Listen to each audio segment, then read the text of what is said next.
حول ولا قوة إلا بالله العلي العظيم. حسبنا الله ونعم الوكيل، نعم المولى ونعم النصير. أعوذ بالله من الشيطان اللعين الرجيم. بسم الله الرحمن الرحيم.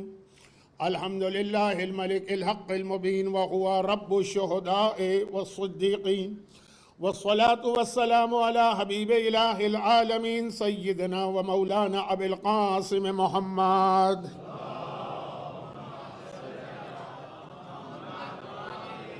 وآله الطيبين الطاهرين المعصومين الذين أذهب الله عنهم الرجس وطهرهم تطهيرا.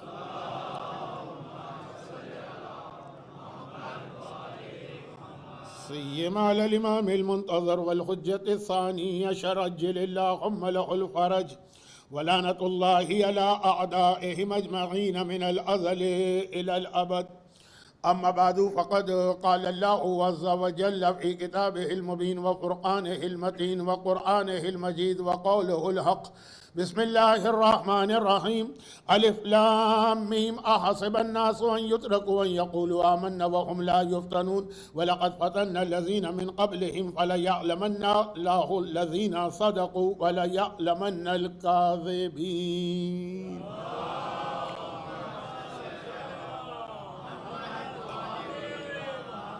1446 ہجرہ کے ایام اعضا کا یہ خمسہ سجادیہ آج چوتھی مجلس ہے، لیکن یہ مجلس عین شہادت کی رات کی مجلس ہے. اس لیے جو ہمارا سبجیکٹ یا ٹاپک چل رہا تھا اس سے ہٹ کر چوتھے امام کے زندگی کے کچھ حالات اور واقعات بیان کرنا ہے. مگر ایک سوال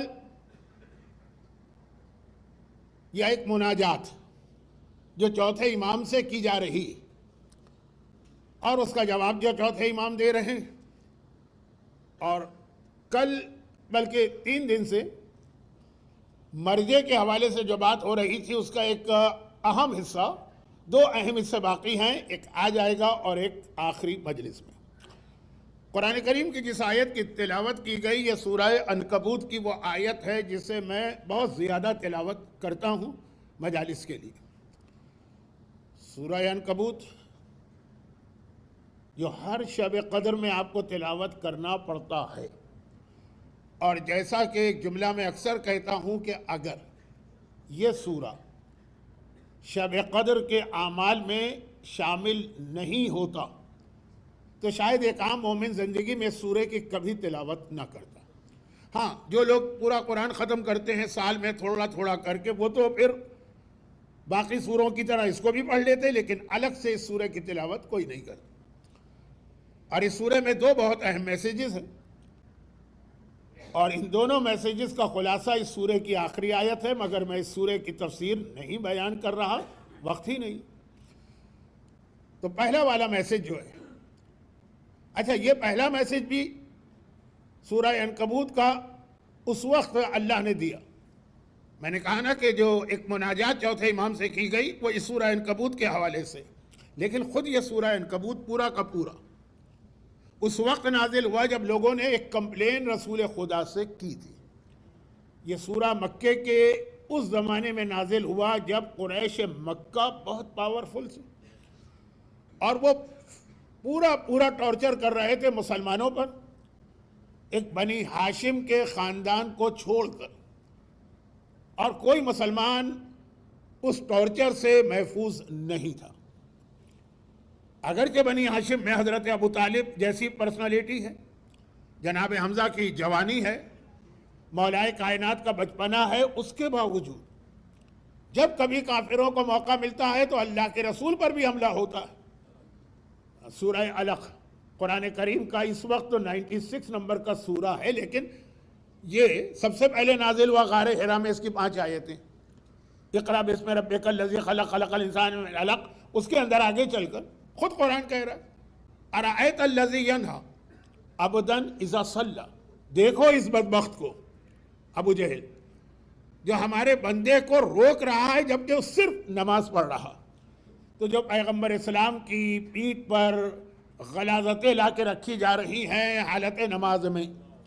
ابو طالب بھی ہیں، حمزہ بھی ہیں، علی بھی ہے، لیکن جہاں ان کو موقع ملا اور مولا کائنات کا مکے کے بچوں سے وہ مقابلہ، تو جب پیغمبر جیسی پرسنالٹیز جن کو ظاہری اعتبار سے پروٹیکشن دینے والے اتنے اسٹرانگ ہوں، ویسے تو اللہ ہے لیکن ظاہر ان تک کے اوپر ظلم ہو رہا ہے، تو جو عام مسلمان تھے، چاہے وہ بلال حبشی ہوں، چاہے وہ جناب سمیہ ہوں، اسلام کی پہلی شہید، عمار کی والدہ، یا خود عمار یاسر ہوں، یا ان کے والد یاسر ہوں، یا وہ خباب ابن ارت ہوں جن کی پیٹھ کو لوہے کی سلاخوں سے، جس کو آگ سے نکالا گیا، داغا جاتا ہے، اور نہج البلاغہ کے آخر میں مولا ان کی تعریف کر. تو یہ ایک ماحول تھا نا اس وقت. 1 سال گزرا، 3 سال گزرے، 5 سال گزرے، 7 سال گزرے، آخر یہ مسلمان جو سارے کے سارے سنسیئر و مخلص پیغمبر کے پاس وہی کمپلین لے کے پہنچے، جس سے سملر، بالکل سملر تو نہیں، کافی ملتی جلتی کمپلین یا مناجات چوتھے امام سے بعد میں کی گئی. تو آج شہادت کی رات ہے نا، اس سے ربط ملاؤں گا. یا رسول اللہ، آخر یہ مظالم کب تک ہوں گے؟ ہم نے کسی کا کیا بگاڑا؟ ہم نے کسی کو کیا نقصان پہنچایا؟ ہم نے تو صرف ایک اللہ کو مانا ہے، اپنا عقیدہ ظاہر کیا، کسی پہ ظلم تو نہیں کیا، کسی کا مال تو نہیں کھایا، کسی کی فیملی پہ تو اٹیک نہیں کیا، کسی کی جائیداد پہ تو قبضہ نہیں کیا. تو کب یہ مظالم ختم ہوں گے؟ اللہ کتنی دیر تک دیکھتا رہے گا اور خاموش رہے گا؟ اگرچہ بار بار پیغام آ رہا، لا تحسبن اللہ غافلا عما یعمل الظالمون، دیکھو اللہ غافل نہیں ہے جو ظالم کر رہے، مگر کہا کہ کب تک؟ تو یہ آیت نازل ہوئی، الف لام میم احسب الناس ان یترکوا ان یقولوا آمنا. کیا سمجھ رہے؟ زبان سے اپنے آپ کو مومن کہو گے اور اللہ مان لے گا تمہیں مومن. وَهُمْ لَا يُفْتَنُونَ، کہ اللہ تمہارا ٹرائل نہیں لے گا، تمہیں ٹیسٹ نہیں کرے گا، تمہارا امتحان نہیں لے گا، آزمائش نہیں لے گا. وَلَقَدْ فَتَنَّا الَّذِينَ مِنْ قَبْلِهِمْ، تم کیا ہو؟ تم سے پہلے بھی جس نے اپنے آپ کو مومن کہا، ہم نے اس کو امتحان میں ڈالا ہے، اس کا ٹرائل ہوا. فَلَيَعْلَمَنَّ اللَّهُ الَّذِينَ صَدَقُوا، تاکہ پتہ چلے کہ سچا مومن کون ہے، وَلَيَعْلَمَنَّ الْكَاذِبِينَ، اور جھوٹا مومن کون ہے. مومنوں کی 2 کیٹیگری اسلام کے بالکل شروع میں آ گئی، دونوں اپنے آپ کو مومن کہہ رہے ہیں. یہ آیت ابو جہل کے لیے نہیں ہے، اس نے کبھی نہیں کہا کہ آئیے میں مومن. یہ آیت ابو لہب کے لیے نہیں ہے، اس نے کبھی نہیں کہا کہ آئیے میں مومن. یہ آیت ہے ان مخلص مومنوں کے لیے. کہا کہ اللہ تو تمہارا امتحان لے گا. پھر پیغمبر نے ان بہت سارے نبیوں کے حالات بتائے. ابھی آپ نے عاشورے میں زیارت ناہیہ پڑھی ہوگی یا سنی ہوگی یا دیکھی ہوگی. آج کل جو اسکرین پہ زیارت آ جاتی ہے تو لوگ دیکھتے بھی. ان میں جن انبیاء کے نام ہے نا، وہ زیارت ناہیہ امام حسین کا مرثیہ ہے جو امام زمانہ نے کہا. اور اگر آپ کو عربی آتی ہوتی تو آپ کہتے کہ آج تک کسی شاعر نے، کسی پوئٹ نے، کسی مرثیہ لکھنے والے نے آقا حسین کا ایسا دردناک مرثیہ نہیں لکھا، کلیجہ ٹکڑے ٹکڑے ہوتا ہے اگر عربی آپ جان لیں. وہ جملے ہیں امام زمانہ کے، لیکن اس میں پہلے ان انبیاء کا ذکر ہے جن پہ اللہ نے ایسے امتحان لیا. تو جیسے پیغمبر نے کہا زکریا نبی، جن کے بیٹے جناب یحییٰ کا ایک واقعہ کل آیا تھا، ایک واقعہ میں پہلی محرم کو ہر جگہ پڑھتا ہوں، جناب یحییٰ جان دا بیپٹسٹ. زکریا کہا کہ انہیں تو باقاعدہ مشین سے 2 ٹکڑے کیا گیا کاٹ کر، اللہ کے نبی تھے وہ. تو اب پیغمبر نے کہا تمہارا تو ابھی کوئی امتحان نہیں ہوا، یہ اونلی 6-7 ایئر، یہ کوئی امتحان نہیں ہوتا. اور یہی بات جا کے کچھ یوتھ نے چوتھے امام سے کہی تھی، لیکن وہ ذرا سا اس سے ڈیفرنٹ اسٹائل تھا. لیکن بات وہاں بھی یہی تھی کہ آخر وہ وقت کب آئے گا. تو پیغمبر نے کہا کہ ابھی بہت ٹائم باقی، ابھی تمہارا امتحان اسٹل ہو رہا. اور پھر یہ آیت نازل ہو گئی کہ تم سے پہلے بھی ہر مومن کا، نبی نہیں، ہر مومن کا امتحان لیا. پھر یہ ایک الگ موضوع ہو جائے گا، ورنہ میں یہ بتا دیتا کہ اللہ نے پھر یہ بھی بتا دیا اس امتحان کا کورس کیا ہے، کون کون سے سبجیکٹ اس میں شامل ہے. وَلَنَبْلُوَنَّكُمْ بِشَيْءٍ مِّنَ الْخَوْفِ وَالْجُوعِ وَنَقْصٍ مِّنَ الْأَمْوَالِ وَالْأَنفُسِ وَالثَّمَرَاتِ. لیکن یہ آج کا موضوع نہیں. کربلا کا واقعہ ہو گیا، کائنات کا اتنا بڑا واقعہ، ایسی بڑی ٹریجڈی. زمین بھی روئی، آسمان بھی رویا. 40 دن تک خون کی بارش ہوتی ہے. زمین کے جس پتھر کو ہٹایا جاتا تھا وہاں سے جوش مارتا ہوا خون نکلتا تھا. 40 دن تو زمین و آسمان رو رہے ہیں. سورہ دخان کی جو آیت ہے، سورہ نمبر 44، یہ بھی آپ شب قدر کے اعمال میں پڑھتے ہیں، اس میں اشارہ ہے اس کی طرف. کائنات کی کون سی چیز نہیں روئی؟ فاطمہ صغریٰ کو مدینے میں پیغام اس کوے نے دیا ہے جو خون کے اندر اپنے آپ کو لوٹ پوٹ کے وہاں پہنچا تھا. تو پرندے ہیں کہ چرندے ہیں کہ درندے ہیں کہ درخت ہے کہ زمین ہے کہ آسمان ہے کہ فرشتے ہیں کہ انبیاء ہیں کہ جن ہیں کہ سب رو رہے ہیں. اتنا بڑا واقعہ. اب یہ یوتھ کا ایک گروپ چوتھے امام کے پاس اس وقت پہنچا جب چوتھے امام مدینے میں آ چکے تھے اور کچھ ٹائم گزر گیا. انہوں نے جا کے کہا کہ آقا اور مولا، ہم کربلا کے وقت بہت چھوٹے تھے. کچھ نے کہا تو ہم تو پیدا بھی نہیں ہوئے تھے، لیکن اب جو یہ کربلا کا واقعہ ہم سن رہے ہیں تو ہم سب برداشت نہیں ہو رہا. اچھا، اس میں ذرا سی ایک بات، میں بات کو اپنے ٹریک سے نہیں ہٹانا چاہتا. اس میں چھوٹی سی بات یہ ہے کہ کربلا کے بعد کچھ سال پورا بنو امیہ کا خاندان اور اسلامی دنیا بڑی ڈسٹرب رہی. چوتھے امام کے بارے میں یہ جملہ ہے کہ عبد الملک ابن مروان جو چوتھے امام کے زمانے میں خلیفہ بنا تھا، اس نے بہت ظلم کیے، شیعوں کا قتل عام کیا. حتیٰ یہ کہ تاریخ اسلام کے 2 سب سے زیادہ ظالم انسانوں میں، کربلا کے ظالموں کو چھوڑ دیجیے، اس کے علاوہ سب سے زیادہ جو 2 ظالم انسان اسلامک ہسٹری میں گزرے ہیں، ان میں سے ایک اسی کا گورنر تھا، حجاج ابن یوسف. اس کا گورنر تھا، اس کو رکھا اسی کام کے لیے گیا تھا. لیکن حجاج کو اس نے لیٹر بھیجا تھا کہ خبردار علی ابن الحسین کو کچھ نہ کہنا. یہ محبت کہاں سے اس دل میں پیدا ہو؟ کوئی محبت نہیں. ریزن لکھتا کہ میں نے دیکھا کہ مجھ سے پہلے جس نے بھی اہل بیت کا خون بہایا ہے اس کی حکومت فوراً ختم ہو کے رہ گئی ہے. میں اپنی حکومت بچانے کے لیے یہ نہیں کرنا چاہتا ہوں. یعنی ذرا سا آدمی اگر آنکھ کھول کے دیکھے نا، ذرا سا سوچے تو وہ اسی نتیجے پہ پہنچے گا. کوئی اس کو محبت نہیں تھی اہل بیت سے. میں نے کہا حجاج جیسا انسان جس نے 1,20,000 120,000 شیعوں کو قید میں رکھا، اور کیسی قید، جہاں ان کو کپڑے پہننے کی اجازت نہیں تھی. 70,000 مرد تھے اور 40,000 عورتیں تھیں بغیر لباس کے وہ اس جیل کے اندر رہی تھی، اور کتنا خون بہایا.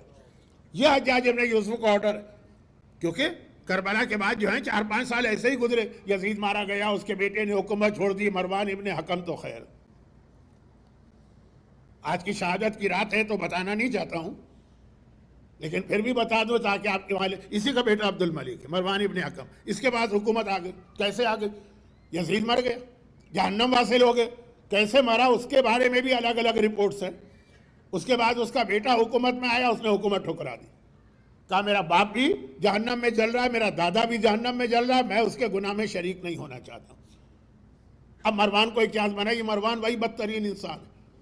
جب 28 رجب کو آقا حسین کو گورنر مدینہ نے بلایا تھا اور آقا نے کہا تھا کہ مجھے وقت دو کل صبح تک کا، تو گورنر نے کہا اچھا جائیے. مروان نے کہا خبردار ان کو جانے نہ دینا، اگر آج نکل گئے پھر تیرے ہاتھ میں نہیں آئیں گے. اس کا باپ جسے رسول خدا نے مدینے سے بائی آرڈر نکال دیا تھا، کیونکہ اب رسول چلتے تھے وہ ان کے پیچھے رسول کی نقل کرتا ہوا، جوک کرتا ہوا پیغمبر کس طرح چل رہے ہیں، مدینے سے نکالا. لیکن چونکہ حضرت عثمان سے اس کی بیٹی کی شادی ہوئی تھی تو اس کو بھی بلا لیا، مروان بھی. تو خیر اس نے یزید کی بیوہ سے شادی کر لی، چنانچہ حکومت مل گئی اس کو. اچھا پھر اب شہادت کی رات اچھا نہیں لگتا، ورنہ 9 ربیع الاول کو میں سناتا ہوں. تو اس نے ایک مرتبہ کوئی اپنی بیوی کے بارے میں کوئی ایسی بات کہہ دی. بیوی کو آ گیا غصہ. وہ تھے بڑی ہیوی ویٹ ٹائپ کی، بہت زیادہ اوور ایٹ. رات کو یہ سو رہے تھے، اس نے ان کے منہ پہ رکھا پلو، اس پر آ کر بیٹھ گئی اور یہ وہیں ٹہ ہو گئے. لیکن اس کے بعد اس کے بیٹے عبد الملک کو میں نے بہت اس کو احتیاط سے پڑھا تاکہ یہ جوک کا انداز بھی نہ بنے اور ہسٹری کی ایک حقیقت آپ کے سامنے. اچھا چلے یہاں پہ ایک بات میں کہہ دوں جو مجھے آگے کہنا تھی، لیکن اب لگ رہا کہ ٹاپک میرے کنٹرول سے نکلے گا. مولا کا ایک فرمان ہے آقا حسن آقا حسین کے نام، لیکن ایڈریس ان کو کیا، سنایا ہم کو گیا. ہمارے اردو میں کہاوت ہے یہ ذرا سی پھر تھوڑی سی لائٹ گفتگو نہ بن جائے کہ عقل مند عورتیں، عقل مند، بہت عورتیں عقل مند بھی ہوتی ہیں، وہ اپنی بیٹی کو بہت برا کہتی، لیکن مقصد یہ نہیں ہوتا، سنایا جاتا ہے بہو کو، کہا بیٹی سے جاتا ہے، سنایا جاتا ہے بہو کو۔ شاید آپ کی زبان میں بھی ایسی کوئی کہاوت ہے کہ یہ ایک طریقہ ہوتا ہے۔ اگر عقل مند عورت ڈائریکٹ بات کرے گی تو وہی ہوگا جو روزانہ ساس کبھی نند تھی، نند کبھی ساس تھی، کیا وہ چیزیں ہیں، لیکن عقل مند عورت بیٹی کو کہے گی یہ تم نے صفائی کی، یہ تم نے کھانا پکایا، لیکن مقصد بیٹی نہیں ہے کسی کو۔ تو اب یہ کہ یہ بہت ہی لائٹ وے میں ہو گیا، میری پوری کوشش کے باوجود آپ کو بہرحال ہنسی آ گئی، کیونکہ کہاوت ہی ایسی۔ مولانا حسن حسین سے جتنی نصیحتیں کی وہ اسی اسٹائل کی ہے کہ کہا ان سے جا رہا، سنایا ہم کو جا رہا۔ کونا للظالم اونا وللمظلوم، کونا للظالم خصما وللمظلوم اونا۔ دیکھو تم دونوں ظالم کے دشمن بننا جہاں ظلم نظر آئے۔ ابھی یہ جو مناجات پڑھی جا رہی تھی پارا چنار کے حوالے سے، کل بھی میں نے بات کی تھی، ظلم کے خلاف تمہیں کھڑا ہونا، اور للمظلوم اونا، اور مظلوم کی مدد کرنا، یہ مولا کا ایک بہت مشہور فرمان۔ لیکن اس کے اندر ایک بہت امپورٹنٹ پوائنٹ یہ ہے کہ اگر کبھی ایک آدمی ظالم ہو اور بعد میں وہ مظلوم بن جائے تب کیا کیا جائے گا؟ اب یہ چوتھا امام، ایک نہیں دو واقعات سن لیجئے، اس لیے کہ میں یہ نہیں چاہتا کہ چوتھے امام کی شہادت کی رات ہو اور ان کا ذکر ہی نہ ہو۔ پہلا واقعہ، جب یزید واصل جہنم ہوا، اس سے پہلے اس نے مدینے پر بھی اٹیک کیا تھا اور اپنی ایک فوج بھیجی تھی۔ یہ بھی اس میں بھی ایک واقعہ ہے چوتھے امام کی سیرت کا، تو تیسرا واقعہ بنے گا، ابھی تو دو سنیے، پھر وہ تیسرا واقعہ وہ بھی بڑا امپورٹنٹ ہے۔ آج ابھی نماز سے پہلے میں نے یہاں پہ کچھ عمرے کی اسپیچ کی تھی اور مسائل بتائے تھے، تو اس کا بھی ایک کانٹیکس بنے گا، لیکن پہلے واقعہ۔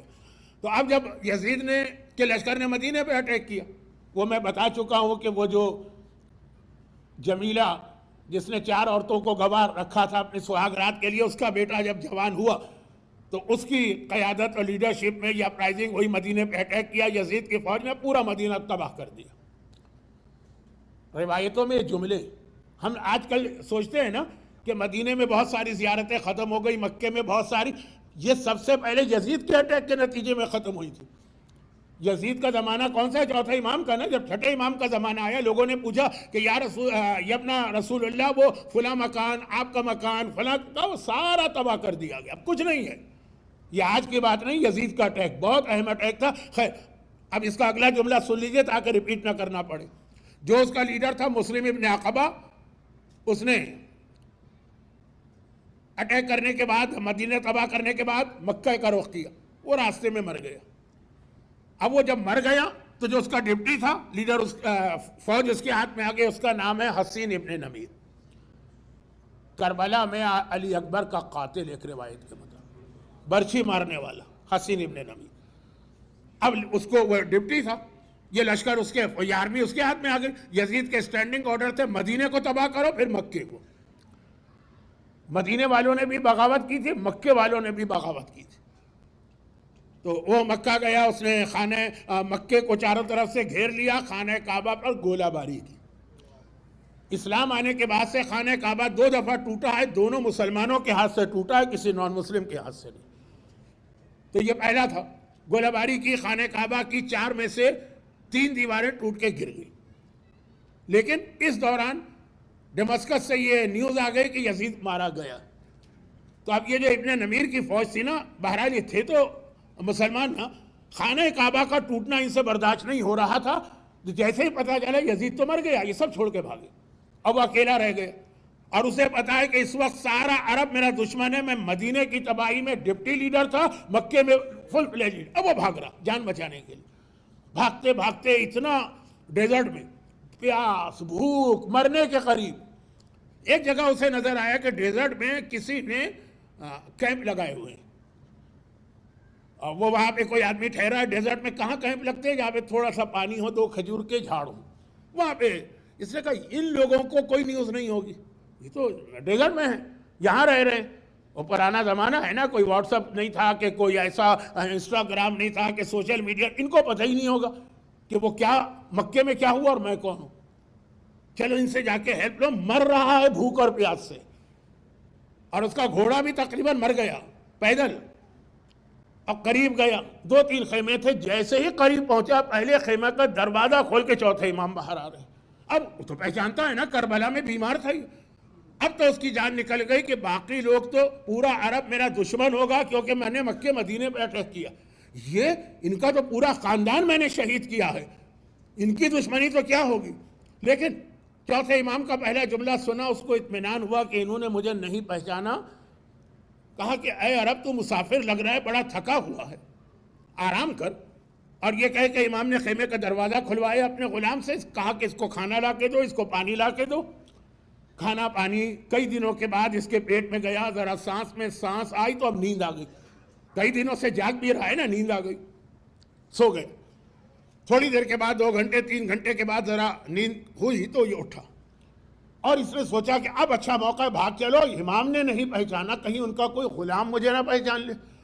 جان بھی بچ گئی، کھانا بھی ملا، پانی بھی ملا، کچھ آرام ملا، کچھ طاقت آ گئی، اب میں کہیں اور جاتا ہوں۔ جیسے ہی باہر نکلا، چوتھے امام نے آواز دے کے روکا کہ اے عرب رک جائے، مسافر رک جا۔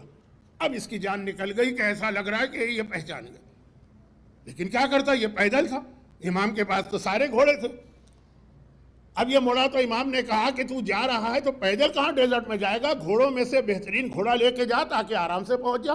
غلام سے کہا اس کو کھانا بھی دو، اس کو پانی بھی دو، تاکہ یہ سفر کر کے کسی گاؤں تک پہنچ جائے۔ اب اس سے بھی برداشت نہ ہو، انتہائی ذلیل تھے یہ یزیدی لشکر کے جو سپاہی کربلا پہنچے تھے، فطرت کے اعتبار سے انتہائی نیچ تھے، اور شاید اپنی خلقت کے اعتبار سے بھی حلال کی اولاد نہیں تھے، لیکن جو امام کا اب اس نے اتنا سلوک دیکھا، اب گھبرا کے اس نے کہا کہ شاید آپ نے نہیں پہچانا میں کون ہوں۔ میرے چوتھے امام نے جن کی شہادت کی رات ہے، کہا میں تجھے بھول سکتا ہوں؟ تو نے میرے جوان بھائی علی اکبر کے کلیجے میں برچی کا پھر مارا تھا، کیا تجھے بھی بھلایا جا سکتا ہے؟ تڑپ کے کہتا ہے تو پھر آپ نے اتنا سارا سلوک کیا؟ کہا کہ ہاں، اس وقت کیونکہ تو مظلوم ہے اور پریشانی میں ہے اور مصیبت زدہ ہے، اس حالت میں ہم کبھی بھی انتقام نہیں لیتے ہیں بلکہ مظلوم کی مدد کرتے ہیں۔ یہ گھوڑا لے جا، پانی لے جا، کھانا لے جا، اور جہاں تیرا دل چاہے چلے جا۔ ہمارے یہاں چھوٹی چھوٹی بات پر خاندانوں میں جھگڑے ہوتے ہیں، شوہر بیوی میں ڈیورس ہوتا ہے، میں نے بتایا نا، لائن لگتی ہے ڈیورس والوں کی، بھائیوں کے تعلقات ختم ہو جاتے ہیں، بزنس پارٹنر کے تعلقات ختم ہو جاتے ہیں، اگر ہنس بول کر ایک دوسرے سے بات بھی کر رہے ہو تو دل کے اندر ایک دوسرے کو گالیاں دے رہے ہوتے ہیں۔ میرے پاس تو ایسے کیسز بھی آتے ہیں، لوگ آ کے مسئلہ پوچھتے ہیں، مولانا وہ ہمارے باپ کا اپنے بھائی سے جھگڑا ہوا، یعنی میرے چچا سے، اور انہوں نے وصیت کر دی کہ خبردار اگر میں مر جاؤں تو میرے بھائی کو میرے جنازے پہ نہ آنے دینا۔ اب میرا باپ مر گیا ہے تو اب چچا ہے، وہ بھی میرا رشتہ دار ہے، تو میں اس کو کیسے روکوں، سمجھ میں نہیں آ رہا باپ کی یہ وصیت۔ لوگ مسئلہ پوچھتے، مسئلہ کوئی خالی سٹوری نہیں سناتے اپنے خاندان کی، کہ ایسے بھی لوگ کہ ہماری میت پہ بھی نہ آنے دینا ہے۔ کون؟ مومن ہے وہ، ٹھیک ہے، کوئی پیسے کا جھگڑا ہوگا، کوئی فیملی کا پرابلم ہوگا، کوئی اور بات ہوگی۔ ابن نمیر جیسا تو نہیں ہے نا، اتنا بڑا ظالم حسین ابن نمیر، چوتھا امام اس کی بھی مدد کر رہا ہے، یہ کہہ کر کے اس وقت مظلوم۔ دوسرا واقعہ سن لیجیے، یزید کے لشکر نے مدینے پہ جب اٹیک کیا تو کیوں کیا؟ کیونکہ مدینے والوں نے یزید کے خلاف اپرائزنگ کی تھی، اور جو اپرائزنگ ہوئی تھی اس کے اندر سارے نوجوان، سارے مدینے والے ملے، پہلے تو یزید کے گورنر کو مدینے سے نکال باہر کیا، اور پھر یزیدیوں کو ڈھونڈنا شروع کیا کہ یزید کے فیور والے کون ہیں، ان کو قتل کرنا۔ اب سب سے بڑا یزیدی جو تھا اس وقت وہ مروان ابن حکم تھا، جو 28 رجب کو گورنر مدینہ پھر بھی تھوڑی شرافت دکھا گیا کہ ٹھیک ہے جائیے، فرزند رسول آپ نے کہا ہے کہ ایک رات کے بعد جواب دیں گے تو آپ جائیے۔ مروان جیسا آدمی، بس نہیں چلتا میرا کہ میں اس کے پورے حالات آپ کے سامنے رکھوں، لیکن چوتھے امام کے حالات پڑھنا ہے مروان کے۔ مروان کو پتا ہے کہ اس وقت مدینے کا ذرہ ذرہ، بچہ بچہ میرا دشمن، میں کسی کے ہاتھ لگوں گا وہ مجھے نہیں چھوڑے گا۔ میں تو کسی طرح ایک آدمی کے لیے چھپ کے نکلنا شاید آسان ہو، لیکن میرے ساتھ میرا پورا کٹم ہے، میری فیملی ہے، میری بیوی ہے، میرے بچے ہیں، خاندان کی ساری عورتیں ہیں۔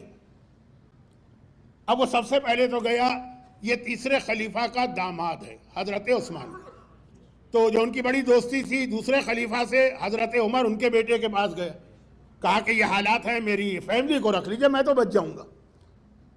انہوں نے کہا نہیں بھائی، پورا مدینہ اس وقت تمہارے خلاف ہے، لوگ مجھے قتل کر ڈالیں گے اگر میں نے تمہیں پناہ دی۔ اب کیا کریں، سمجھ میں نہیں آ رہا۔ کسی نے کہا کہ جاؤ علی ابن الحسین کے پاس، کہا ان کے پاس تو سب سے بڑے میرے دشمن ہوں گے۔ لیکن مسئلہ یہی ہے نا کہ جب آدمی کو کوئی راستہ نہ ملے تو تنکے کا بھی ایک سہارا ہوتا ہے۔ گیا کہا فرزند رسول، اس وقت تو اسی طرح بات کرے گا نا، یہ میری فیملی ہے، میری بیوی ہے، میری بہنیں ہیں، میری بیٹیاں ہیں، میری بچیاں، ان کو پروٹیکشن چاہیے۔ امام نے کہا سب کو لے کے آؤ، میرا گھر ان کے لیے حاضر ہے، اور یہاں نہیں، یہ مدینہ ہے، ہو سکتا ہے کسی جوان کو رات میں جوش آ جائے، مدینے کے باہر میری ایک پراپرٹی ہے جہاں پر میں نے ساری سیدانیوں کو شفٹ کیا، کیونکہ امام اس وقت کے مدینے کے حالات میں کوئی انٹرفیئر نہیں کرنا چاہ رہے تھے۔ جہاں میری بہنیں ہیں، جہاں میری پھوپھیاں ہیں، جہاں میرا خاندان والا ہے، وہاں تمہاری خاندان کی عورتیں جائیں گی۔ سب کو لے کے امام نے وہاں رکھا، اور ان عورتوں کا یہ جملہ کہ ہمیں اپنے باپ کے گھر میں کبھی اتنا آرام نہ ملا جتنا چوتھے امام کے گھر میں ملا، ہمیں اپنے شوہروں کے گھر میں اتنا سکون کبھی نہیں ملا جتنے چوتھے امام کے گھر میں ملا۔ مروان ابن حکم کی وہ فیملی جو اس وقت امام کے کنٹرول میں ہے، اور مدینے والے دشمن ہیں، لیکن امام نے کہا نہیں، دشمنی جو بھی ہے، لیکن جب وہ بھی مظلوم بن جائے تو کم از کم اس وقت اس کی مدد کرنا ہوتی۔ اور یہیں پہ ایک ذرا موضوع سے ہٹ کے کہ ہمارے یہاں تو ذرا سی بات پہ جو دشمنیاں ڈیولپ ہو جاتی، آپ لوگ اس سے محفوظ ہیں تو خدا کا شکر ہے، اور اس کو اسی طرح رکھیے گا، مینٹین کیجیے گا اس جذبے کو اگر ہے۔ لیکن اب یہ اتنی بات ہوئی نا، تو اس میں ایک بات اور بتا دیجیے، اور وہ یہ ہے، اصل میں میرا موضوع جس سے میں کہیں سے کہیں چلا گیا، وہ جو کچھ مرجعیت کے بارے میں کہنا تھا وہ تو میں نہیں کہہ پاؤں گا، وہ کل ہی بات آئے گی۔ لیکن اس میں ایک چھوٹی سی بات، ابھی میں نے کہا نا کہ لوگ مجھ سے سوال کرنے آتے ہیں بعض اوقات، واجبات کا سوال، کہ بھئی باپ کی وصیت ہے کہ ان کو نہ آنے دینا، اور وہ ہیں سگے بھائی مرنے والے کے، تو کیا مجھے اختیار ہے کہ میں جنازے پہ آنے سے ان کو روک دوں؟ گھر میں آنے سے چلے روک سکتا ہوں، لیکن امام باڑے میں جنازہ جائے گا۔ باپ نے تو کہا تھا میرا چہرہ بھی نہ دیکھا نا اس آدمی کو۔ تو پوچھنے آتے ہیں نا، یہاں ایک بہت اہم چیز، آج کل یہ فیشن نکل آیا ہے ویسٹ میں، اور خاص طور پر انگلش اسپیکر کے ساتھ، کہ جو بھی آتا ہے کوئسچن آنسر سیشن۔ دیکھیں یہ بہت ہی زیادہ ہائیلی کوالیفائڈ عالم ہونا چاہیے جو کوئسچن کا جواب دے، اور اس انداز کا جواب تو مرجع بھی نہیں دیتا ہے جیسا ہم ایکسپیکٹ کرتے ہیں انگلش اسپیکر سے، اور اپنے بچوں کو ان کے حوالے کر دیتے۔ کوئسچن آنسر کا سیشن، ہر ایک سے سوال نہیں پوچھا جا سکتا۔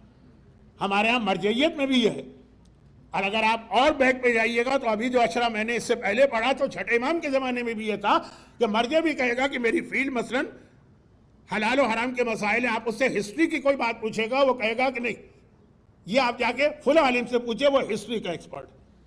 تفسیر قرآن کی کوئی بات کہیں گے، وہ فلاں سے پوچھے، وہ ان کے ایکسپرٹ۔ یعنی مختلف علوم جو ہیں اسلامی سائنسز، اس کے الگ الگ ایکسپرٹ ہوتے ہیں۔ ہمارے ہاں تو ایک آدمی آتا ہے، اسے دنیا بھر کے سوالات اس طرح پوچھے جاتے ہیں جیسے وہ سلونی والا ہے کہ جو سوال پوچھو گے جواب دے گے۔ قرآن بھی اسی سے، حدیث بھی اسی سے، ہسٹری بھی اسی سے، فقہ بھی اسی سے، جیسے وہ سلون۔ بڑے بڑے مراجع کہتے ہیں کہ یہ ممکن نہیں ہے کسی کے لیے، اور آپ کے بچے بڑے شوق سے جاتے بھی ہیں، کیونکہ کوئسچن آنسر ذرا سا ان کو اچھے لگتے ہیں، وہ بھی بولتے۔ اچھا اب جہاں تک بات آئی ہے تو یہ ایک جملہ کہہ دوں، جو ویسٹرن کنٹریز میں پیدا ہوئے اور جنم لیا، اسپیکرز کی بات کر رہا ہوں، اسپیکر، جو اسپیکرز ویسٹرن کنٹریز میں جنم لیا، اور وہی آپ کو چاہیے، کیونکہ آپ کے بچوں کو انگلش نہیں چاہیے، انگلش ایکسنٹ چاہیے۔ اگر وہ انگلش میں بولیں گے کہ یہ تو پاکستانی انگلش، ارے یہ تو انڈین انگلش، اس کو تو انگلش بولنا بھی نہیں آتی، انہیں ایکسنٹ چاہیے۔ نہ ان کو انگلش چاہیے، نہ ان کو کوئی میٹر چاہیے، نہ ان کو حق اور باطل کا فرق چاہیے، ایکسنٹ۔ اب دیکھیں میں تو تعریف سنتا ہوں، اچھا اردو میں بھی کافی خرابیاں ہیں، لیکن میں اس پہ کم بولتا ہوں۔ کیوں؟ اس لیے کہ اگر میں بولوں تو لوگ کہیں گے تو جیلسی ہوگی، مولانا کا اس خطیب سے کوئی جھگڑا وگڑا ہوگا، ان کا اشرا اس نے لے لیا ہوگا، اس لیے اس کے خلاف بول رہے ہیں۔ اب میرا اور انگلش اسپیکر کا کہیں پر بھی کوئی کامن ایسا انٹرسٹ نہیں ہے، تو میں تو صرف چوتھے امام اور چھٹے امام کی سیرت کی روشنی میں ایک میسج دے رہا ہوں۔ میرا کام میسج دینا ہے، مجھے پتا عمل کرنے والے عمل نہیں کریں گے، لیکن آج میں نے عمل دیکھ لیا۔ کب دیکھ لیا؟ جب ابھی وہ جو سفرہ تھا اور دسترخوان تھا تو پتہ چلا کہ مرد بھی یہاں پہنچے ہوئے، جب میں پہلی بار آیا تھا تو پتہ چلا کہ جعفری سینٹر اٹلانٹا کی عورتیں کسی مرد کو دسترخوان کے قریب بھی نہیں بھٹکنے دیتی. یہ عورتوں کا ہے اور اس میں کوئی مرد نہیں آ سکتا. شہزادی کی حد تک تو پھر سمجھ میں آتا ہے لیکن وہاں بھی سمجھ میں نہیں آتا. اب مجھے پھر اس وقت جنت البقیع کا ایک واقعہ چھوٹا سا یاد آ رہا ہے. میں چاہتا ہوں شہادت کی رات میں ایسی باتیں نہ ہوں، لیکن اب پتہ نہیں کیوں میری زبان پہ آ رہی. اہل سنت کے ہاں، خاص طور پر وہابیوں کے یہاں، قبرستان میں عورت کا جانا حرام ہے. چاہے دنیا کا کوئی قبرستان ہو، اٹلانٹا کا قبرستان میں جائز نہیں، حرام ہے ان کے یہاں. ہمارے یہاں نہ صرف یہ کہ اجازت ہے بلکہ مستحب بھی ہے. تو اب جنت البقیع میں جو اتنی سختی ہے وہ جنت البقیع کی وجہ سے نہیں.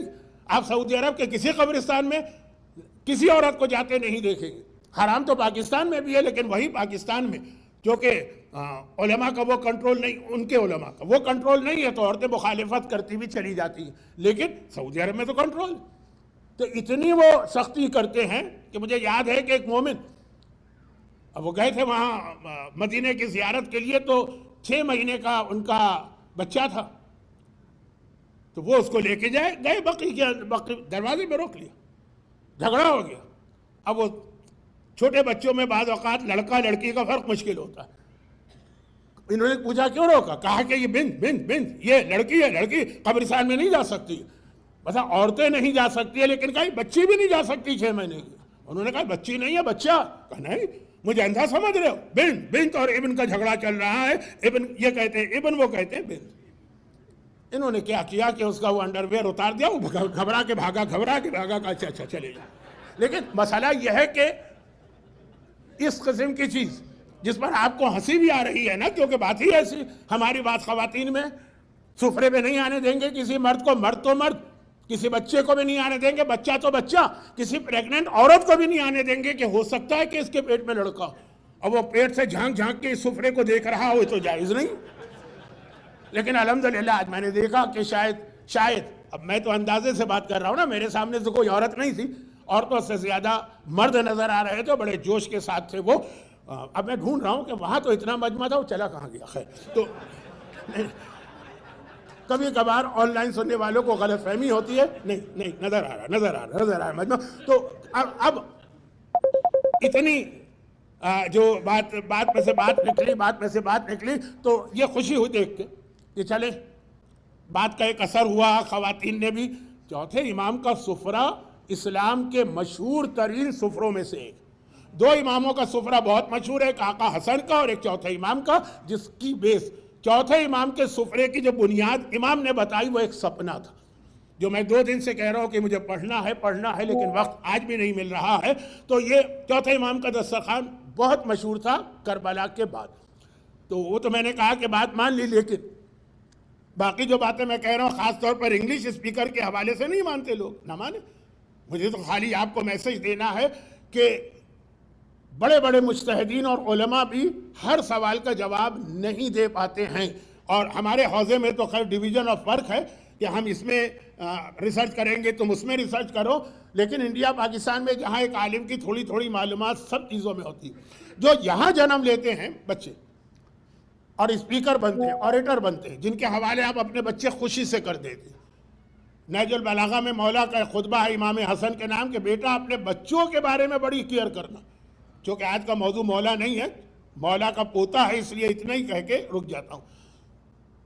تو یہ جو یہاں پیدا ہو کے اسپیکر بنے ان کی اتنی غلطی بھی نہیں. اسپیکرز کی بات کر رہا ہوں کیونکہ ویسٹ کے ایجوکیشن سسٹم میں مائنڈ سیٹ ہی ایسا کیا جاتا ہے کہ ہر چیز کے بارے میں تم اپنا پرسنل اوپینین دو، ہر چیز کے بارے میں. اب وہ عام جو باتیں ہوتی ہیں، کوئی قانون بنتا ہے، کوئی پارلیمنٹ، کوئی کانگریس، کوئی عام قانون، تو کیونکہ میں بھی حالات کی وجہ سے ویسٹ کے ایک کونے میں بیٹھا ہوا ہوں، تو وہاں تو اسکول میں بچوں سے، کالج میں بچوں سے پوچھتے ہیں what's your opinion about it. تو اب یہ جو واٹس یور اوپینین ہے نا، یہ جو ان کا مائنڈ سیٹ بنا ہے، تو پھر یہ دین میں بھی آ جاتا.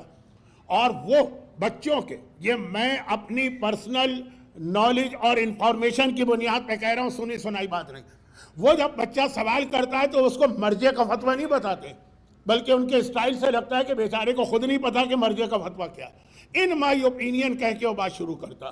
وہ چاہے قرآن ہو، قرآن کیا کہہ رہا ہے اس سے کوئی تعلق نہیں. ان مائی اوپینین، حدیث کیا کہہ رہی ہے اس سے کوئی تعلق نہیں. فقہ کیا کہہ رہی ہے؟ تو کوشچن آنسر چاہے کسی آپ اردو والے عالم سے کرائیں، چاہے کسی انگلش والے سے کرائیں، چاہے کسی فارسی والے سے کرائیں، چاہے کسی عربی والے سے کرائیں، اور چاہے کسی گجراتی والے سے، ضروری بھی ہے لیکن اس کے اندر اتنی صلاحیت ہونی چاہیے، اتنا آپ کے پاس پہلے اس کو جج کرنے کی صلاحیت، تو پھر اپنے بچے اس کے سامنے رکھیے گا۔ یہ نہیں کہ جو آ رہا ہے ہر آدمی کوشچن آنسر کر رہا ہے، ایسے ایسے اس میں بلنڈر ہو جاتے ہیں۔ اب میں اس کی تفصیل میں نہیں جا رہا۔ تو بات یہ ہو رہی تھی کہ چوتھے امام سے سوال کیا گیا، فرزند رسول حجاج کا واقعہ پڑھنا تھا تو چلے پڑھ ہی دوں، اس کے بعد پھر یہ سوال کی طرف آتا ہوں۔ حجاج ظالم ترین انسانوں میں سے ایک، کیونکہ یہ جو ابھی میں نے دو واقعے آپ کو سنائے، ایک حسین ابن نمیر کو امام نے ڈیزرٹ میں پناہ دی، اور ایک مروان ابن حکم جیسے بدترین دشمن اہل بیت۔ زیارت عاشورہ میں آل مروان پر بھی لعنت، وہ اسی مروان کی اولاد ہے، یہی مروان جس کا میں نے ذکر کی، لعنت بھی اس پر ہے، اور اس کے خاندان کو امام اس وقت پروٹیکشن دے رہے ہیں جب اس کے قریب ترین دوست اور رشتہ دار جو تھے منع کر رہے تھے۔ تو یہ جو دونوں واقعات ہیں، یہ یزید کا اٹیک مدینہ مکے پہ، تو یہ تیسرا واقعہ اسی سے ریلیٹڈ ہے، تو یہ بھی سن لیجئے، اور پھر میں اپنے آج کے موضوع کو اختتام تک لے جاؤں۔ اب مروان ابن حکم مدینہ میں، مکے کے اندر عبداللہ ابن زبیر، انہوں نے اپرائزنگ کی تھی، اس نے اپرائزنگ کی تھی، وہ بھی سخت دشمن اہل بیت، جس نے بعد میں مختار کو شہید کرایا اپنے بھائی کے ذریعے سے۔ کربلا سے اس نے فائدہ اٹھایا کہ کربلا کی وجہ سے لوگ غصے میں آئے، تو اس نے امام حسین کا نام لے کے مکے پہ حکومت قائم کر لی، 6 سال 5 سال۔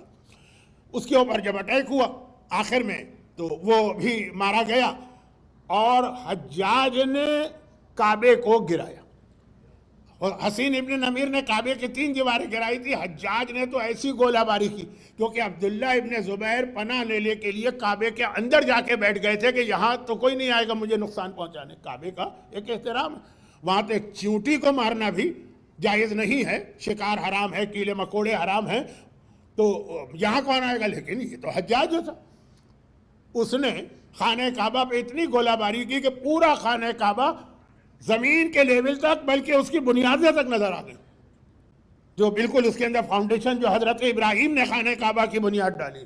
خیر وہ تو ختم ہو گیا، پھر وہ عبداللہ ابن زبیر پکڑا گیا، مارا گیا۔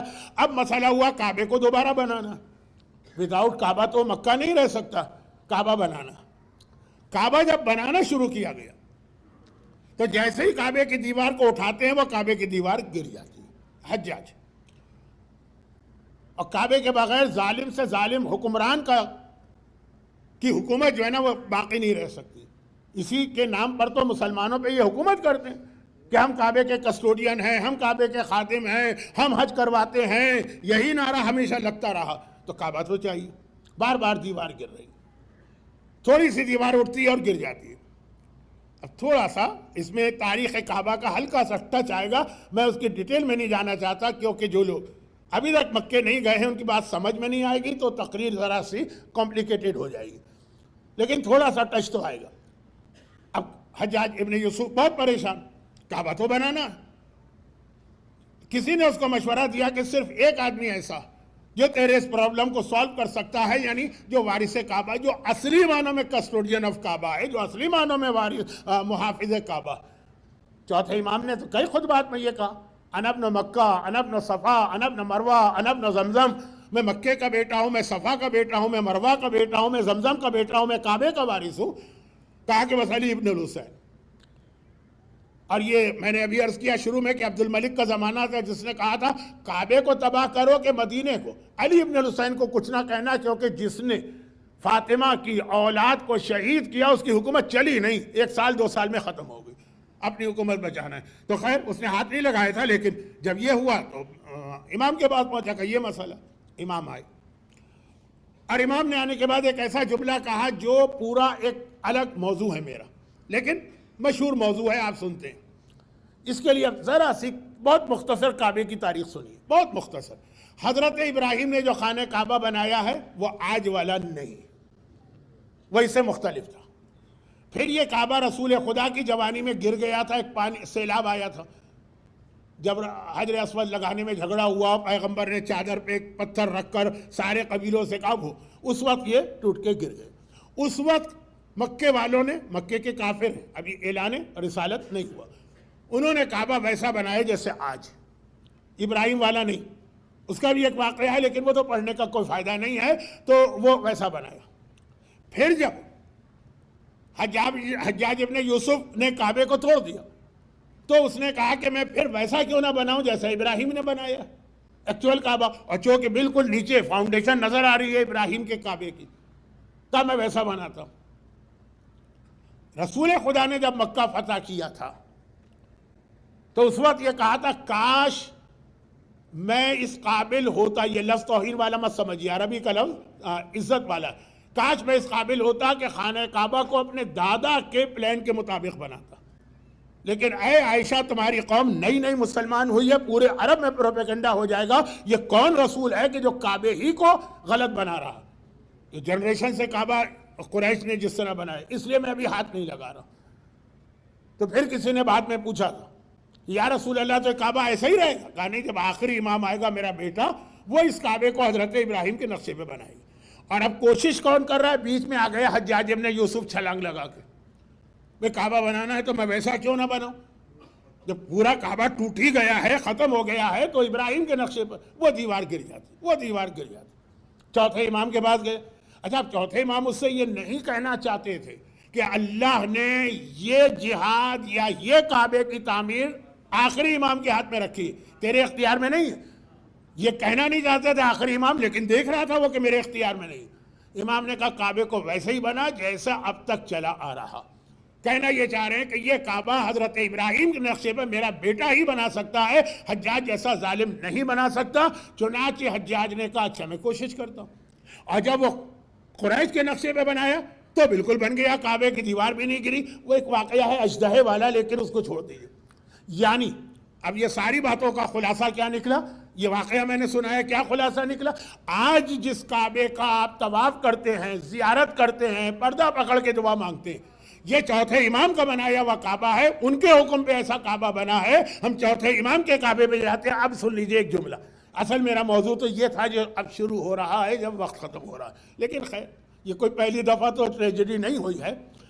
یہ خانہ کعبہ جو آج ہے یہ چوتھے امام کی برکت، ورنہ کعبہ نہیں بنتا، دیوار گر رہی تھی۔ آج آپ عمرے پہ جا رہے ہیں تو یاد رکھیے گا، جب آپ حج پہ جا رہے ہیں تو یاد رکھیے گا۔ اب دیکھیے کہ خود کعبہ یہ تو ٹوٹا اور بنا نا، لیکن اصل کعبہ جب بنا تو ایک سوال آتا، قرآن کہتا ہے سورہ آل عمران ان اول بیت وضع للناس للذی ببکۃ مبارکا وہدی للعالمین فیہ آیات بینات مقام ابراہیم ومن دخلہ کان آمنا۔ تھوڑا آپ کو ذرا تراویح کا مزہ آ گیا ہوگا، میں اسی سپیڈ میں پڑھ رہا تھا۔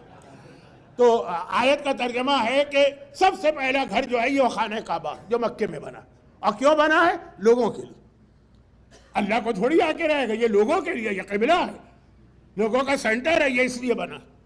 جب اس لیے بنا تو اتنے 100 سال تک یہ قبلہ بنا کیوں نہیں؟ ہر ایک کو پتا بیت المقدس پہلا قبلہ تھا نا، کیوں نہیں بنایا اللہ نے؟ بنایا قبلے کے لیے، ان اول بیت وضع للناس للذی ببکہ، ٹھہر کے میں نے پڑھا کہ یہ گھر جو مکے میں ہے یہ ہے اصل قبلہ، لیکن ابھی لوگوں سے نہیں کہا کہ ادھر رخ کرو، ابھی رخ کرو ادھر بیت المقدس کی طرف۔ کیوں؟ کیونکہ خدا نے کہا میری ایک سنت ہے، ایک ریت ہے، ایک طریقہ۔ فرشتوں کو جب آسمان پر حکم دیا آدم کے بارے میں تو کیا کہا کہ میں آدم کو بنا رہا، وَسَوَّيْتُهُ، جب اس کو کمپلیٹ بنا چکا، وَنَفَخْتُ فِيهِ مِن روحی، اور اس میں اپنی روح ڈالوں گا، فَقَعُوا لَهُ سَاجِدِينَ، تب اس کے آگے سجدہ کرنا۔ تو اللہ نے کہا میری سنت یہ ہے کہ قبلہ بن تو جاتا ہے جب تک کہ اس میں روح نہیں آتی ہے، وہ لوگوں کی پیشانی نہیں جھکتی ہے۔ یہ کعبہ بن گیا جب تک کہ علی کی شکل میں روح کعبہ نہیں آئے گی، لوگوں کی پیشانی نہیں جھکے گی۔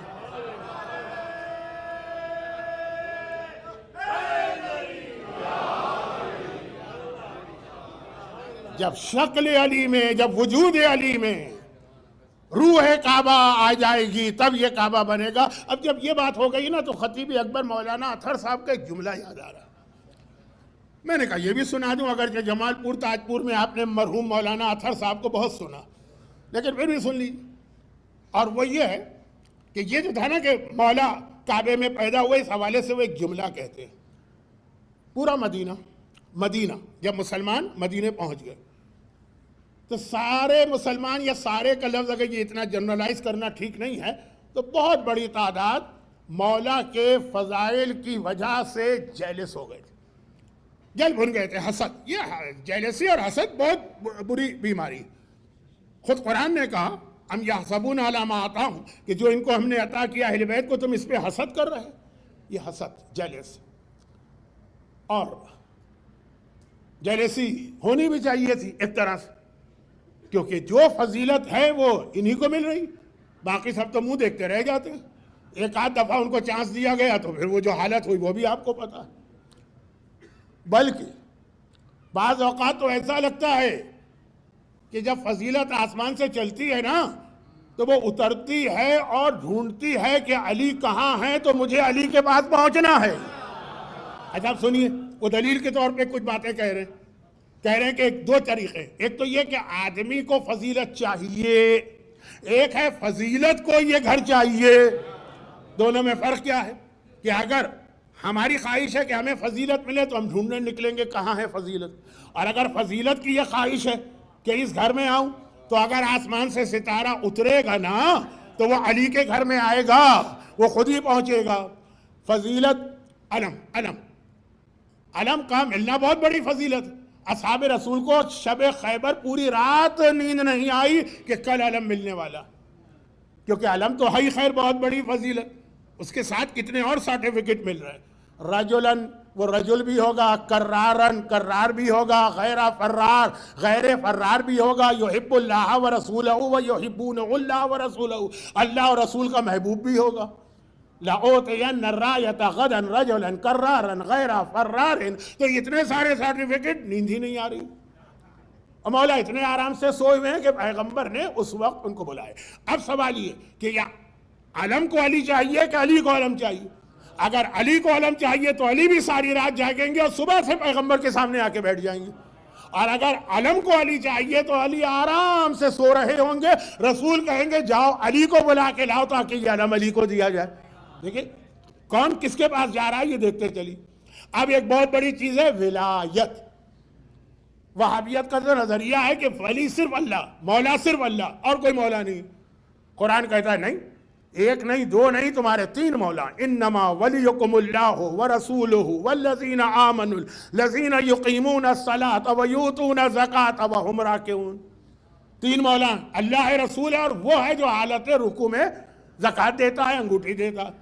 اب یہاں پر یا تو علی کو ضرورت ہے کہ یہ آیت ان کے حق میں نازل ہو، اگر علی کو ضرورت ہے تو علی انگوٹھی لے کے ڈھونڈتے نکلیں گے کہاں ہے وہ سائل جس کو انگوٹھی دوں، اور اگر آیت کو علی کی ضرورت ہے تو وہ فقیر خود مسجد میں آئے گا اور ڈھونڈتا ہوا علی کے پاس جائے گا اور سوال انگشتر کرے گا۔ انما ویطعمون الطعام علی حبہ مسکینا ویتیما واسیرا۔ بھائی قرآن کی آیت کسی کے حق میں نازل ہو کتنی بڑی فضیلت ہے۔ بعض تو ایسے مسلمان ہیں کہ ان کے کنڈیم والی آیت آئی ہے وہ اس کو بھی پیش کرتے، دیکھو ہمارے بارے میں آیت آئی۔ بدنام اگر ہوں گی تو کیا نام نہیں ہوگا؟ آیت تو آئی ہے نا، اب یہ کون ان کو بتائے کہ یہ آیت کہہ کیا رہی ہے تو دیکھو، لیکن نہیں، آیت آئی ہے، ایک آیت۔ اب اگر آیت یا قرآن کو، علی کو قرآن کی ضرورت ہے تو علی مدینے میں نکلیں گے، کوئی یتیم، کوئی مسکین اور کوئی اسیر ملے اس کو روٹیاں دوں اور آیت نازل ہو، اور اگر سورہ دہر کو علی کی ضرورت ہے تو یتیم بھی اسی دروازے پر آئے گا، مسکین بھی اسی دروازے پر آئے گا، اسیر بھی اسی دروازے پر آئے گا۔ آئیے آخری جملہ، یعنی آخری اس میں نکتہ، پھر بات مکمل۔ اب خطیب اکبر کہا کرتے تھے کہ یہ باقی ساری چیزوں میں تو سمجھ میں آتا ہے کیونکہ باقی جتنی چیزیں اب تک پڑھی گئی وہ سب موویبل ہے، حرکت کر سکتی ہیں۔ ستارہ آ سکتا ہے، جا سکتا ہے، علم حرکت کر سکتا ہے، سائل چل پھر سکتا ہے، مسکین و یتیم و اسیر آ سکتے ہیں، جا سکتے ہیں۔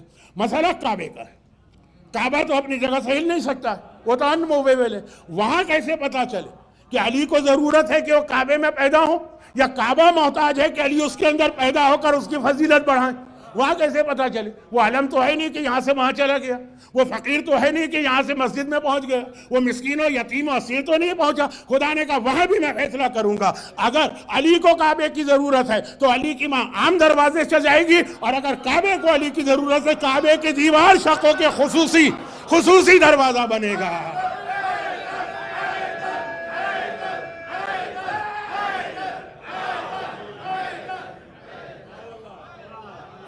علی علی علی اور بس اب میں بات ختم کر رہا ہوں. علی معصومین کے حالات میں دیکھیے 12 امام سب سے زیادہ جن کے فضائل میں میچنگ ہوتی ہے وہ علی ہے ابن ابی طالب اور علی ہے علی ابن الحسین چوتھے امام کے حالات.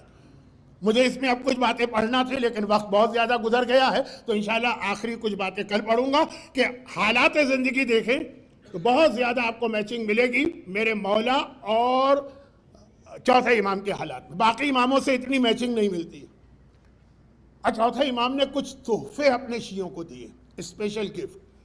شہادت کی رات تو چوتھے امام کی ہے, میں نے 4-5 واقعے تو پڑھ لی آپ کے سامنے. اب یہ ایک چھوٹی سی لسٹ. زیارت امین اللہ جیسا عظیم تحفہ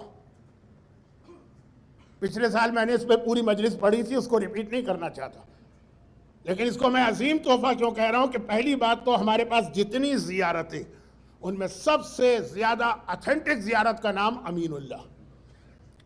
اور دوسری بات یہ ہے کہ اس زیارت کو چوتھے امام نے جب دیا اپنے شیعوں کو تو یہ کہہ کر دیا کہ یہ زیارت جو پڑھے گا فرشتے اس کو محفوظ کر کے آسمان پر لے جا کے رسول خدا کے پاس امانت رکھوائیں.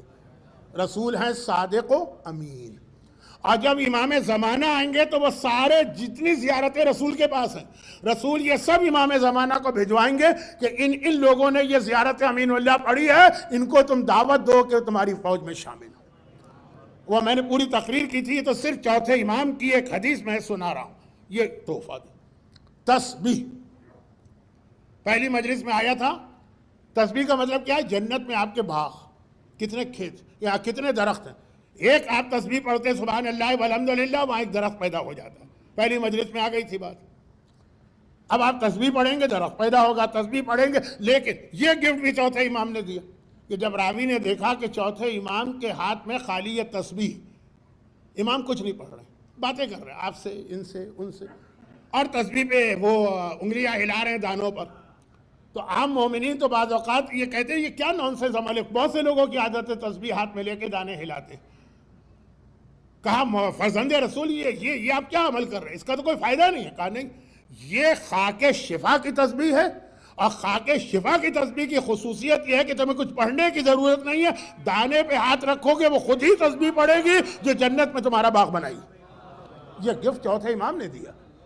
اگر کہیں کسی کو اوریجنل خاک شفا مل جائے بلکہ اوریجنل کا ذرا سا حصہ بھی مل جائے, خالی آپ دانے ہلائیں گے وہاں باغ باغ باغ جنت کے باغ آپ کے لیے بن رہے ہیں. ابھی آپ جائیے گا عمرے پہ مدینے میں, وہاں بھی مدینے کی مسجد میں جنت کا باغ کہلاتا ہے. کیا مارم مار ہوتی ہے وہاں 2 رکعت نماز پڑھنے کے لیے, اور یہ ایک تسبیح میں خالی آپ کی انگلی گھوم رہی ہے وہاں پہ پتہ نہیں کتنے باغ بن گئے. تیسری بات چوتھا امام پہلا معصوم تھا جس نے کربلا کی مٹی سے مہر یا تربت یا سجدگاہ بنا کے نماز میں اپنے سامنے رکھی اور کہا کہ جو اس خاک شفا پہ سجدہ کرے گا اس کی نماز, اب میں اپنے الفاظ میں کہہ رہا ہوں, ملین گنا بلکہ بلین گنا بلکہ ٹریلین گنا زیادہ ثواب لے کر آئی. ایک عام نماز ہوگی جو آپ کسی بھی مٹی پہ کریں خاک شفا کے اوپر. ہماری نمازوں کو اتنا بلند کیا, خود نماز کتنی بلند ہے. الصلاۃ و معراج المومن, نماز آپ کی معراج ہے جو آپ کو وہاں لے جاتی ہے, اور خاک شفا پہ سجدہ کیا ہے تو وہ معراج بھی معراج کی معراج بن جاتی ہے. یہ بھی چوتھے امام کا ایک گفٹ ہے. میں زیادہ تفصیل میں نہیں جا رہا. چوتھی چیز وہ اصل روایت تو رہ گئی نا مناجات والی, تو ابھی ایک مجلس تو ہے میرے پاس اگر کل تک زندہ رہا. چوتھا خصوصی تحفہ جو چوتھے امام نے اپنے چاہنے والوں کو دیا تھا, خاک شفا کی تسبیح اور یہ اس کے بعد چوتھا تحفہ دیا دعا. بہت اہم چیز دعا. چوتھا امام کا نام آپ لیں گے صحیفہ کاملہ ذہن میں آ جائے گی. اور دعا میں بھی بالکل اپنے دادا کو فالو کیا. اس کی مجھے دونوں کو کمپیئر کر کے بات کرنا تھی لیکن اب وقت نہیں رہا. دعا میں کیا خاصیت مولا کے پاس تھی جو مولا کا اپنا ایک معجزہ تھا. ایک بار بسم اللہ الرحمن الرحیم کی تفسیر کی عشاء کے بعد شروع کی, فجر کا وقت آ گیا تفسیر مکمل نہیں ہوئی. یہ علم ہے علی کا. اور ایک بار گھوڑے کی رکاب میں پاؤں رکھا, قرآن شروع کیا, صرف دوسری رکاب تک پاؤں پہنچا, پورا قرآن مکمل ہو چکا. پھیلانے پر آئیں تو اتنا پھیلا دیں اور سمیٹنے پر آئیں تو اس طرح سمیٹ لیں پورا قرآن. یہ علی کا معجزہ. دعاؤں میں بھی یہی, علی نے ہمیں دعائے کمیل جیسی دعا دی. وہ دعائے کمیل مولا نے دی ہے, عطا کی ہے نا کمیل. لیکن اتنی لمبی دعا 15-20 منٹ.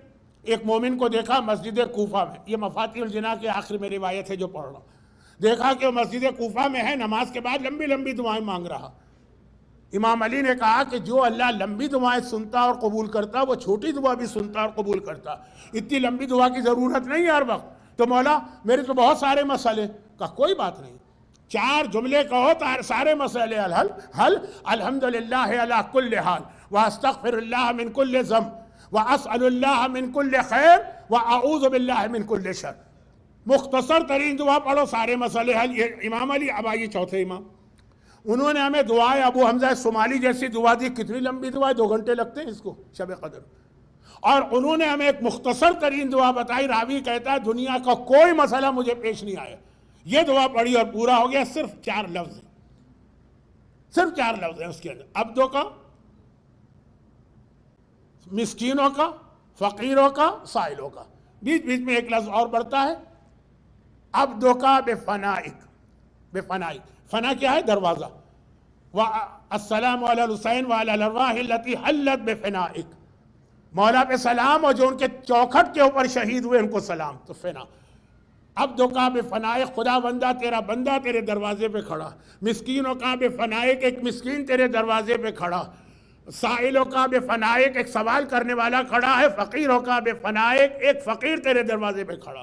یہ چوتھے امام کی دعا ہے جو خانہ کعبہ کے صحن میں سجدے کے عالم میں راوی نے سنی. گرچہ اس نے یہ دعا سنی تھی جب امام ہجر اسماعیل میں تھے، وہ جو گول ایک یو شیپ دیوار. اب آج کل تو وہاں جانے ہی نہیں دیتے، ٹائم پہ جانے دیتے ہیں، لیکن کتنا جلدی آپ گئے اور انہوں نے کہا باہر نکلو.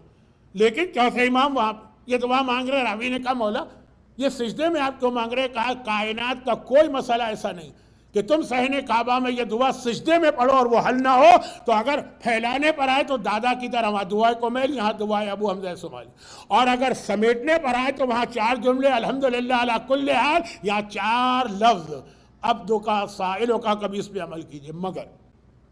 مگر امین اللہ ایک تحفہ، تسبیح ایک تحفہ جو آپ کو جنت میں باغ دیتی ہے، خاک شفا ایک تحفہ جو آپ کی نمازوں کو سدرۃ المنتہا سے بھی آگے پہنچا دیتی ہے.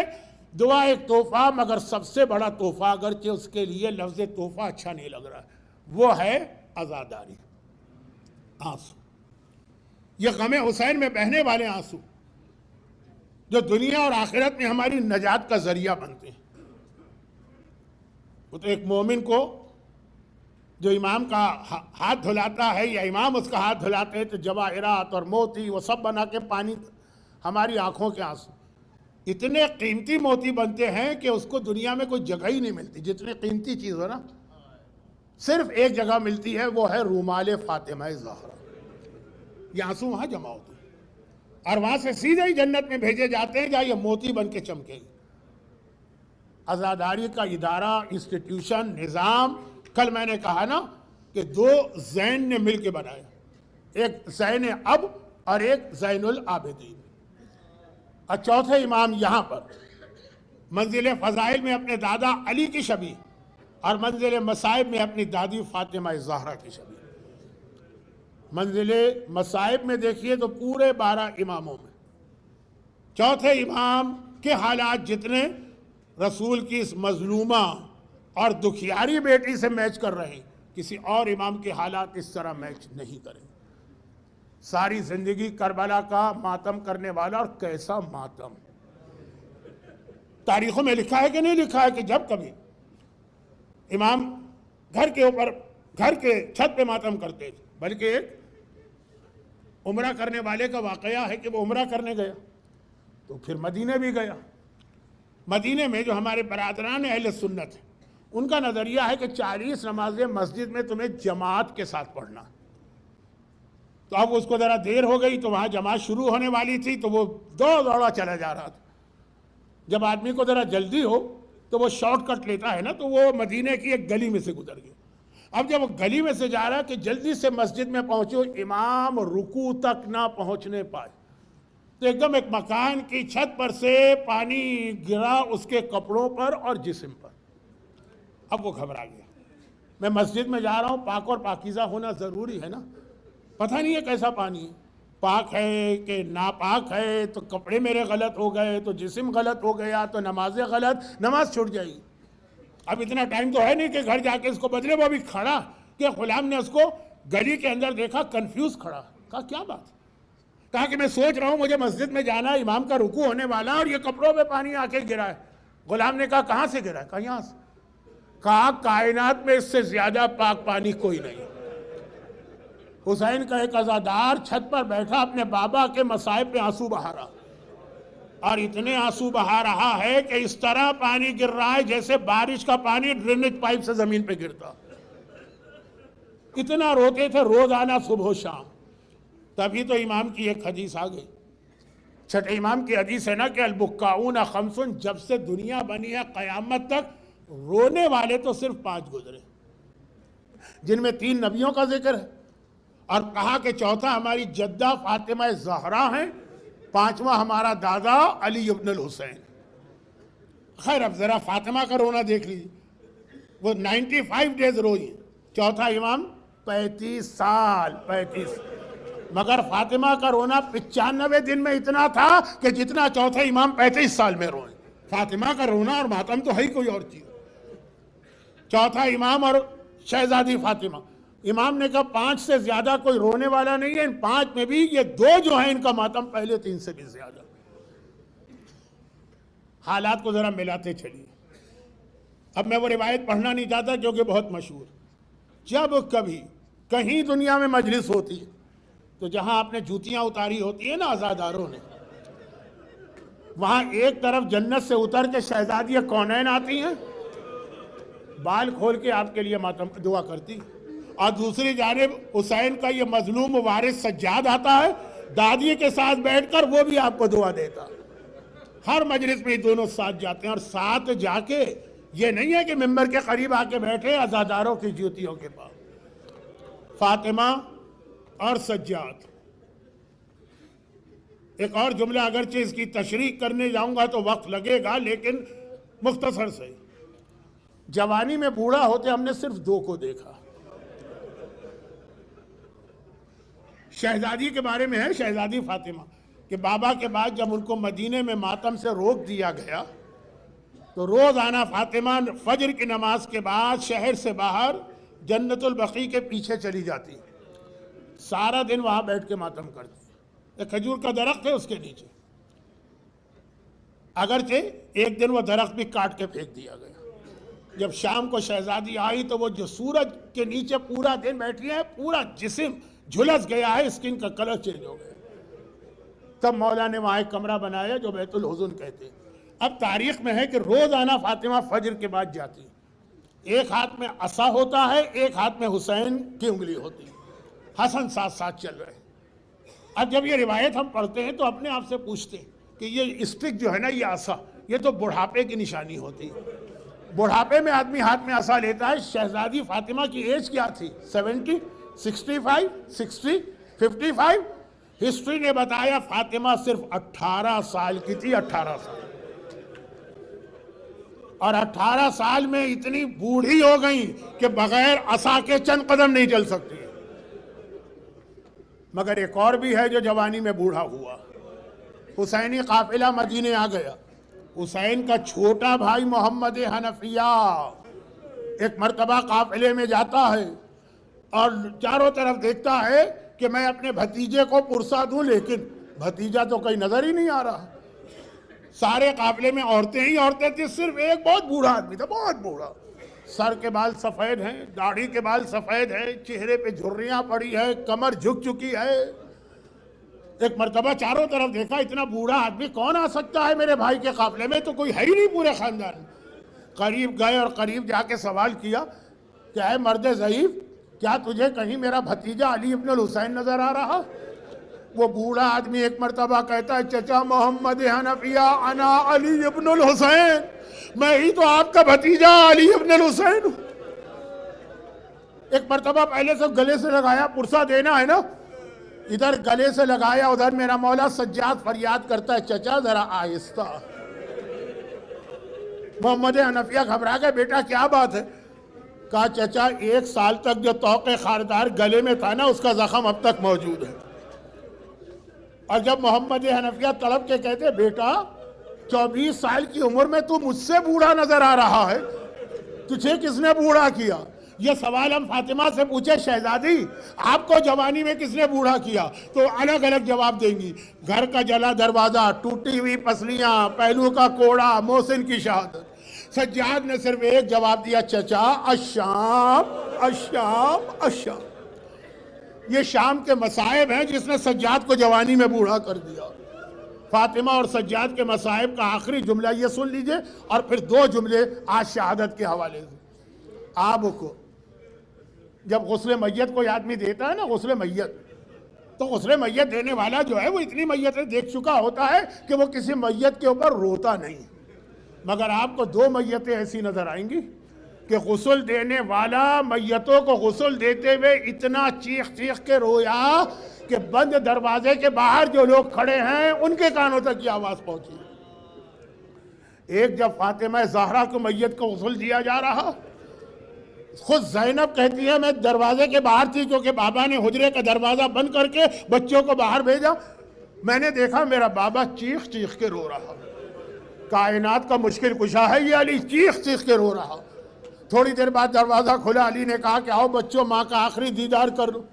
میں نے بابا کے دامن کو تھاما، کہا بابا اتنا بتا دے اماں کی میت کو غسل دیتے ہوئے رو کیوں رہے تھے؟ بابا نے کہا بیٹی جب غسل کا پانی ڈالتے ڈالتے میں پہلو تک پہنچا تو آج 95 دن بعد بھی کوڑے کا زخم تازہ نظر آ رہا تھا۔ اب میں نے ایک عالم سے سنا، بس جیسے یہ سنا، زینب نے، ماں ہے نا زینب کی، ایک مرتبہ فریاد کرنا چاہی، بابا میری ماں کے بدن پہ کوڑا اب تک ہے۔ علی نے سر پہ ہاتھ رکھا، کہا بیٹی تیری ماں نے تو ایک کوڑا کھایا تھا، اور تو جو کربلا سے کوفہ اور کوفے سے شام جائے گی نا تو سارے راستے تیرے بدن پہ کوڑے پڑتے رہیں گے۔ تو میرا مولا رویا فاطمہ کو غسل دیتے ہوئے کیونکہ پہلو زخمی تھا۔ اور دوسرا، آج کی رات میرے چوتھے امام کو ولید ابن عبد الملک ابن مروان ابن حکم ابن عاصم ملعون نے زہر دیا۔ صبح کو امام کی شہادت ہو گئی، ساری زندگی کربلا والوں کا ماتم کرنے والا، آج اس کے ماتم کی رات ہے، کل اس کے ماتم کا دن ہے۔ امام باقر نے حجرے کا دروازہ بند کیا، بابا کو غسل دینا شروع کیا۔ جو لوگ باہر کھڑے ہیں کہہ رہے ہیں کہ ہم نے امام باقر کے چیخ چیخ کے رونے کی آواز سنی۔ تھوڑی دیر بعد دروازہ کھلا، رشتہ دار حجرے میں داخل ہوئے۔ کسی نے پوچھا امام باقر سے، مولا آپ اپنے بابا کو غسل دیتے ہوئے کیوں رو رہے تھے؟ کہا کہ جب میں نے پانی ڈالا تو گلے میں 35 سال بعد بھی توق خاردار کا زخم نظر آیا۔ آپ کا چوتھا امام اس دنیا سے اس زخم کے ساتھ گیا، مگر نہیں، میں ایک چیز تو بھول گیا۔ میں نے کہا کہ غسل خانے میں 2 مرتبہ رونے کی آواز آئی، علی روئے پہلوے زہرا پہ کوڑا دیکھ کر، امام باقر روئے اپنے بابا کے گلے میں توق کا زخم دیکھ کر، مگر ایک تو غسل خانہ اور ہے۔ زندان شام میں ایک ننھی سی بچی مر گئی، اور اس ننھی سی بچی کو غسل دینے کے لیے غسالہ کو بلایا گیا۔ وہ پردے کے پیچھے غسل دینے گئی کیا، چیخیں مارتی بھی باہر آ گئی۔ زینب سے کہا کہ بیویو تم نے اس بچی پہ کتنا ظلم کیا ہے، میں نے خالی کرتا ہٹایا تھا تو سارا جسم زخموں سے بھرا ہوا، خون سے بھرا ہوا۔ یہاں غسالہ روئی، اور یہیں پر بس میرے آخری جملے۔ بعض علماء پڑھتے یہ آقا سجاد کا امتحان، خدا کسی جوان بھائی کو اپنی چھوٹی بہن کا ایسا لاشا نہ دیکھا ہے جیسا میرے مظلوم آقا نے اپنی ننھی بہن کا یہ لاشا دیکھا۔ کفن نہ ملا تھا سکینہ کو، اسی کرتے میں دفن کیا گیا جو کربلا کی شام غریبہ جل گیا تھا، اور وہی سارے خون سے بھرا ہوا جو راستے کے زخم تھے مولا سجاد۔ کہا جاتا ہے کہ جب یہ میت کو لے کے قبر کے قریب پہنچے، اتارنا چاہتے ہیں، ایک بار مولا سجاد کو اپنی دادی فاطمہ کی آواز آئی، سجاد بیٹا لا میری بیٹی کو میرے حوالے کر دے، سکینہ کو لینے کے لیے فاطمہ آئی ہے۔ اور یہی جملہ کسی نے امام باقر سے پوچھا، جب شہادت ہو گئی میرے چوتھے امام کی ولید ابن عبد الملک کے زہر سے، اور صبح غسل دیا گیا، جنازہ تیار ہوا، میرا پانچواں امام بابا کے جنازے کو لے کے جنت البقیع میں داخل ہوا۔ اللہ آپ کو لے جائے جہاں پہ امام حسن کی قبر ہے، اس کے پہلو میں قبر تیار کی گئی۔ قبر میں اتارا جا رہا ہے کہ لوگوں کے کان میں کسی بی بی کے رونے کی آواز آ رہی۔ اس وقت تو خاموش رہنے کا حکم ہے۔ جب قبر بند ہوئی، لوگوں نے کہا مولا امام باقر یہ کون بی بی رو رہی تھی؟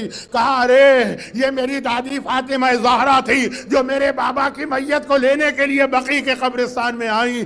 امام باقر نے باپ کو دفن کر دیا، لیکن ایک سوال میں اپنے چوتھے امام سے کرنا چاہتا ہوں۔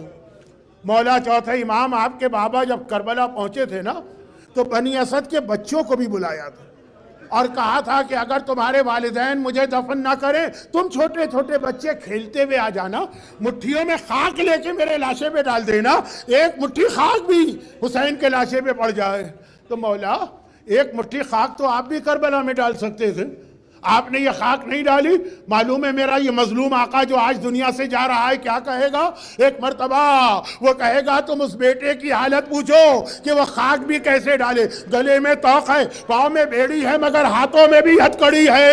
میں اپنے بابا کے لاشے پہ خاک بھی نہیں ڈال سکتا، میں اپنے بابا کا جنازہ نہ اٹھا سکا، مگر امام باقر نے تو جنازہ اٹھایا نا، تو آپ بھی اپنی جگہ سے کھڑے ہوئیے۔ چوتھا امام جس کا جو اپنے بابا کا تابوت نہ اٹھا سکا، اس کے تابوت کو کندھا دیجئے، سینوں پہ ہاتھ ماریے، ایک مرتبہ فاطمہ زہرا سے فریاد کریں شہزادی وا سجادہ ہم سے اپنے اس لال کا پرسہ لیجئے۔